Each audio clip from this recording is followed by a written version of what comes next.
mga kaibigan, isang magandang umaga sa lahat, especially sa tuwang followers here in our Facebook page, sa tuwang subscriber in our YouTube channel.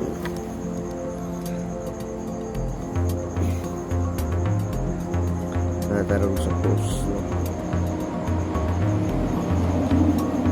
Ang atong topic, mga kaibigan, it's all about sa may iba't ibang paningin po tayo.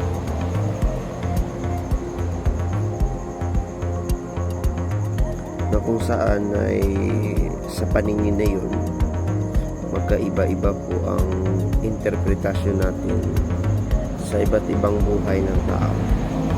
Diba? So, lagi na lang po nating tandaan na pantay-pantay lang po tayo sa buhay, but hindi po tayo pantay-pantay sa hanap buhay. Kasi pag example, pag may handaan po tayo, mga kaibigan, pag sinasabi natin na mga kaibigan, pag ang kumain po ay isang mayaman, diba? Ito yung kalimitan, ha. Pag kumain po ay isang mayaman, dugay ni tindog, for example, tagal siya, marami siyang nakain, gano'n.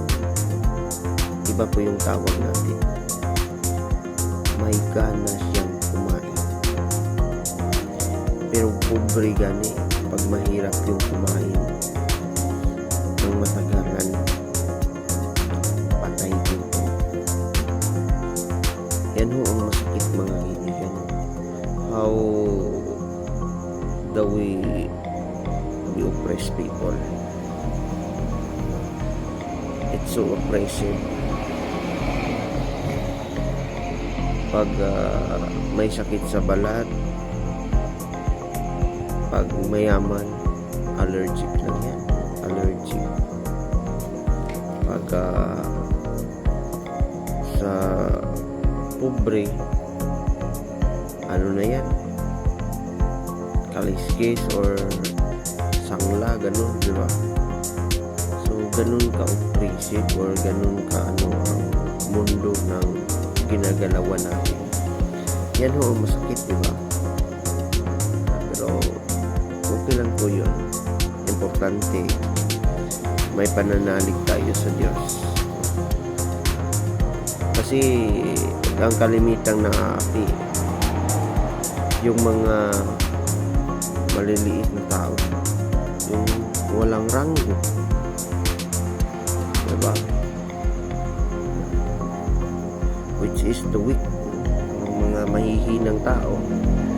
Yan ho palagi, mga kaibigan. Yan po ang ating tatandaan, na huwag tayo mananakit ng kapwa natin.